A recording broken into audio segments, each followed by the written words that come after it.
Hello दोस्तों, मैं हूं कुलदीप दुबे और आप देख रहे हैं हॉरर स्टोरी। मैं आज आपको अपने रियल लाइफ से आपको मैं एक स्टोरी बताता हूं। मैं बीकॉम फर्स्ट ईयर में था। उस टाइम पे एग्ज़ाम का प्रेशर था मेरे ऊपर। मैं रात रात भर जाग के पढ़ता था। तो मैं 2 बजे के करीब में पढ़ रहा था। पढ़ के उठा, मैं सोचा थोड़ा बाहर जाऊं, ठंडी हवाएं लूं। तो वहाँ मैंने देखा, अचानक बाहर मैं घूम रहा था तो वहाँ एक आंटी मुझे वहाँ पे खड़ी मिली। मुझे लगा कि वो मेरी पड़ोस वाली आंटी हैं। मैंने उनसे कहा, आंटी आप यहाँ कहाँ टहल रही हैं? उन्होंने जवाब नहीं दिया। इतने में मेरे घर की लाइट चली गई। जो कि मैं गांव में रहता हूँ तो यहाँ लाइट आती जाती रहती है। जब मैंने उनसे पूछा तो वो आगे की साइड में चलने लगी। मैंने उनको पीछा किया। अब मैं भी थोड़ा, उस टाइम पे मुझे बहुत डर लग रहा था क्योंकि मैं हॉरर स्टोरीज़ बहुत देखता था। जब मैं उनको बुलाया फिर भी वो नहीं सुनी।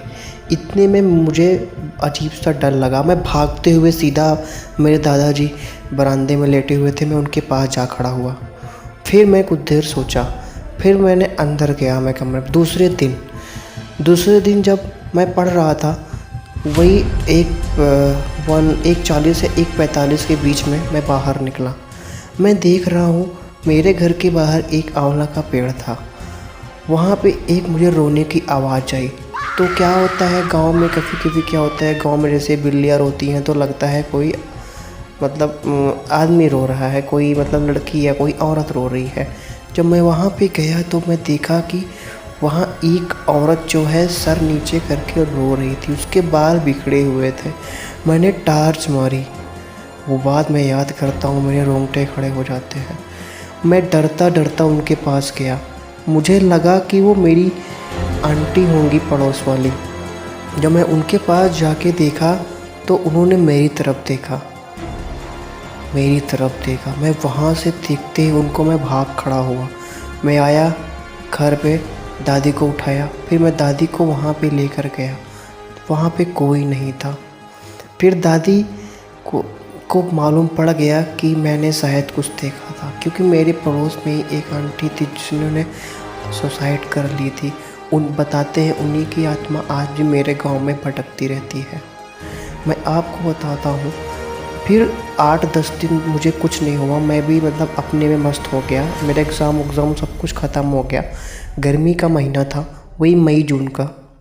मैं दादा के साथ बाहर द्वार पे लेटा हुआ था। तो मुझे ऐसा लगा कि वो मेरे पैर के सामने आके खड़ी हो गई, मेरा पैर पकड़ के खींच रही थी। तो मैंने उन्हें डांटा, बोला। तो मेरे दादा बोले, क्या हुआ बेटा, क्या हुआ? मैंने कहा कुछ नहीं दादा जी। फिर मैं उठता हूँ, वहाँ से बाहर जाता हूँ वॉशरूम से फ्रेश होके, फिर आता हूँ। मैं सोचता हूँ आखिर क्या है मेरे साथ ये जो मैं चल। फिर बाद में मुझे सोचते सोचते मुझे नींद आ जाती है। मुझे ऐसा लगता है मेरे कोई सीने पे वो आंटी बैठ के मेरा गला दबा रही हैं। मैं उस टाइम पे मेरे सांसें रुक जाती हैं। मैं परेशान हो जाता हूँ। मैं इतना परेशान, मैं सांस लेने की कोशिश करता हूँ, मेरी सांसें नहीं आ पाती हैं। फिर मेरी बगल में ही मेरी दादी, मैं उनको पकड़ता हूँ, तब जाके मेरी आँख जब खुलती है तो फिर मुझे सांसें मेरी आने लगती हैं। दोस्तों, ये मेरे रियल लाइफ की स्टोरी है। जो लोग कहते हैं भूत प्रेत नहीं होते हैं, मैंने इसको देखा है। भूत प्रेत होते हैं दोस्तों, भूत प्रेत होते हैं। क्योंकि मैं खुद एक साइंस का स्टूडेंट हूँ। मैंने इंटर मैथ से किया, आज मैंने प्रोफेशनल कोर्स में कर रखा हूँ। लेकिन मैं मानता हूँ कि भूत होते हैं।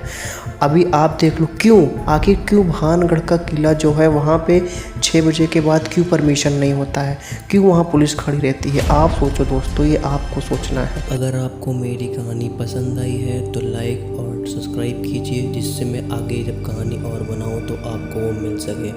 आगे की कहानी मेरे फ्रेंड से घटित हुई होगी। दोस्तों, मैं आप लोग को बता दूं, मेरा बिल्कुल भी ये मकसद नहीं है कि आपको अंधविश्वास की ओर लेके जाना। ये मैं अपने ऊपर घटित बातों को बता रहा हूँ और मैं अपनी फ्रेंड्स लोगों से सुनी सुनाई बातों को मैं आपको ये स्टोरी बता रहा हूँ।